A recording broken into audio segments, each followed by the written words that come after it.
हमारे साथ हैं मुकेश सर। गर्मी के मौसम में लू से कैसे बचा जा सकता है सर, बताइए। देखिए, लू से बचने के लिए घर से बहुत कम निकलिए, पानी ज़्यादा पीजिए, भरपेट खाना खाइए और निकलने का भी समय तय होना चाहिए। जैसे कि 10 बजे से पहले निकलिए, 4 बजे के बाद निकलिए। 10 बजे के बाद 4 बजे के पहले निकलिएगा तो उस समय गर्मी ज़्यादा होती है। उस समय यदि आप घर से निकलेंगे तो लू लगने का संभावना ज़्यादा होगा, आपको डिहाइड्रेशन होगा, आपको फीवर आ सकता है, आपको देह हाथ में टटैनी हो सकता है, मतलब आप लू का शिकार हो सकता है। और यदि निकल रहे हैं, बहुत ज़रूरी है, निकलना लग रहा है कि नहीं एकदम ज़रूरी है, हमें नहीं जाएंगे तो बहुत कोई काम ऐसा है जो गड़बड़ हो जाएगा या बिगड़ जाएगा, तो आप पूर्ण रूप से शरीर को ढक के निकलिए। पूरा बॉडी कवर अप होना चाहिए, जैसे फुल शर्ट होना चाहिए, जूता होना चाहिए, सर में हेमलेट होना चाहिए, गर्दन में गमछी होना चाहिए, ताकि आप डायरेक्ट हवा या लू के संपर्क में आपका बॉडी नहीं आए, जिससे डिहाइड्रेशन से बहुत बचाव होगा। और घंटे घंटे आप कहीं रास्ता में भी जा रहे हैं तो आपको पानी पीना चाहिए। बाज़ार में सत्तू मिलता है ठेला पर, वो पी सकते हैं। आम पका के लोग बेचते हैं, वो पी सकते हैं। इससे आपको लू से बचाव मिलेगा और बहुत राहत होगा। जैसे कि आमतौर पर सर कि जब हम बाहर निकलते हैं तो माथा पर कम से कम एक गमछी ज़रूर रख लें। हाँ, जो लोग मोटरसाइकिल से नहीं हैं, मान लीजिए साइकिल से निकल गए, पैदल निकल गए या कोई और दूसरी साधन से निकलते हैं, उनके लिए सर में गमछा भी होना बहुत लाभदायक है। जहाँ तक उनका गमछा रहेगा, जहाँ तक उनका शरीर ढका हुआ है गमछा से, वहाँ तक उनको लू से बचाव मिलेगा और उनके अंदर डिहाइड्रेशन होने का संभावना बहुत कम होगी। और वो गमछी जहाँ तक ढक के रखेगा वहाँ तक बचाव ही करेगा। और घर से निकलने से पहले जो है पेट में कुछ न कुछ भोजन करके निकलें या खाली पेट न निकलें, ऐसा कुछ सर? हाँ, खाली पेट नहीं निकलनी चाहिए। गर्मी में आप जितना भरपेट खाना खा के, पानी पी के, जूस पी के, शरबत पी के पेट आपका भरा हुआ रहेगा तो आपको डिहाइड्रेशन होने का संभावना बहुत घट जाएगा।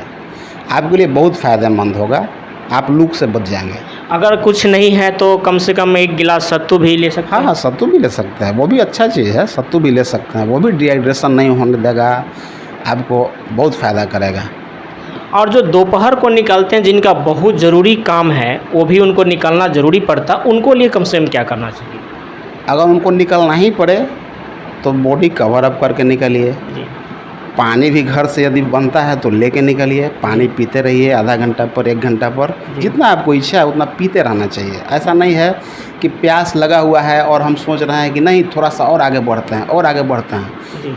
इससे होगा क्या कि बॉडी में डिहाइड्रेशन होगा, ठीक है, लू लग सकता है आपको। इसलिए ऐसा नहीं करना है, पानी पीते हुए, पानी पी कर आगे बढ़ना है, ठीक है ना, ताकि बॉडी में डिहाइड्रेशन मेंटेन रहे, पानी की कमी नहीं हो, आप आराम से आपका रास्ता भी कट जाएगा।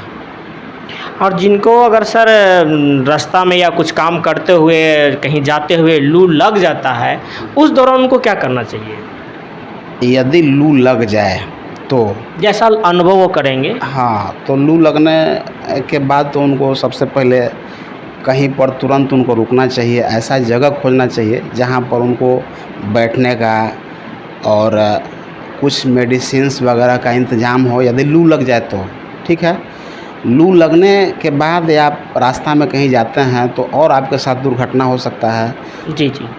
तो इससे बचने के लिए यदि लू लग गया, आपको लग रहा है कि हम लू के शिकार हो गए हैं, तो आपको सबसे पहले मेडिकली आपको ट्रीटमेंट वगैरह, सहायता वगैरह लेनी चाहिए। बीच रास्ता में ही रोक के आपको लेना चाहिए, कहीं मेडिसिन से या कोई प्रैक्टिशनर से, जो भी है किन्हीं से कांटेक्ट करना। जो भी सुविधा उपलब्ध है उनसे आप सहायता लीजिए। ऐसा नहीं, ज़बरदस्ती नहीं करिए कि हमारा तबीयत ख़राब है और हम आगे बढ़ते हुए जा रहे हैं, ऐसा नहीं करना चाहिए। देहात के लोग जो बोलते हैं और ऐसे भी आम भाषा में लोग कहते हैं कि लू लग गया है तो कच्चा आम पका करके उसको पिए, शरबत बना करके, तो उससे लू जो है ठीक हो जाता है। इस पे क्या कहते हैं? नहीं, ओनली आम पका के पीने से लू ठीक नहीं हो सकता है, उसके साथ आपको मेडिसिन्स भी लेना चाहिए, ठीक है ना। आप आम पका के पीजिए, वो ठीक है, जी वो फ़ायदा करेगा, लेकिन साथ में आपको मेडिसिन्स भी लेना चाहिए। जी। दोनों मिल के अच्छा काम करेगा, आपको जल्दी राहत मिलेगा। नमक के साथ या तो चीनी के साथ क्या?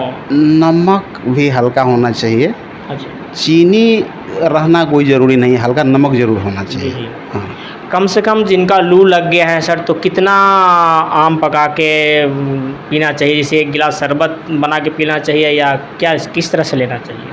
वो तो उनके इच्छा पर भी निर्भर करता है, जी, जी। उनको कितना अच्छा लगता है या बॉडी वेट क्या है, बॉडी वेट के हिसाब से, डिहाइड्रेशन के हिसाब से, जिस टाइप का उनके बॉडी डिमांड करेगी जी। कि हमको इतना पीना चाहिए, वो पी सकते हैं। उसमें कोई क्वांटिटी निर्धारित नहीं है कि हमको 1 गिलास पीना चाहिए, आधा गिलास, इच्छा के अनुसार है, आपको जितना अच्छा लगता है पी सकते हैं, कोई नुकसान नहीं करेगा, कोई नुकसान नहीं करेगा? कोई नुकसान नहीं। यानी 1 या 2 गिलास आप ले सकते हैं, कोई पी सकते हैं, पी सकते हैं, इच्छा अनुसार पी सकते हैं। और सर ऐसे बचाव के लिए भी वो कच्चा आम पका के जो पीते हैं वो भी फ़ायदा हाँ, करेगा? वो भी फ़ायदा करेगा। लू लगने से पहले भी लोग आम पका के पीते हैं, शरीर में भी लगाते हैं, बॉडी में भी बहुत लोग लगाते हैं, जी। वो भी फ़ायदेमंद है। फ़ायदेमंद है सर। फ़ायदेमंद है। ये गर्मी में सीजनली फल बहुत सारे हैं, जैसे तरबूज है, खीरा है, ककड़ी है, ये सब भी खाते रहना चाहिए। ये सब तरबूज वगैरह है, डिहाइड्रेशन को कम करता है बॉडी में। और फल तो जानते ही हैं, फल ऐसा चीज़ है कि जितना ज़्यादा खाइएगा उतना फ़ायदेमंद है। और इस साथ साथ सलाद वगैरह भी ले हाँ, लें? सलाद भी भरपूर लेना चाहिए आदमी को, सलाद भी लेना चाहिए, सत्तू भी पी सकते हैं, बेल के शरबत और ज़्यादा फ़ायदेमंद है, बेल का शरबत भी पीना चाहिए। पेट के लिए सर? हाँ, पेट के लिए भी, और ठंडा होता है, बहुत अच्छा फ़ायदा करता है उसमें। आपका नाम sir? Mukesh Kumar, as a MSc anaesthesia technician. मैं इस फील्ड में, मेडिकल फील्ड में लगभग 17-18 साल से काम कर रहा हूँ।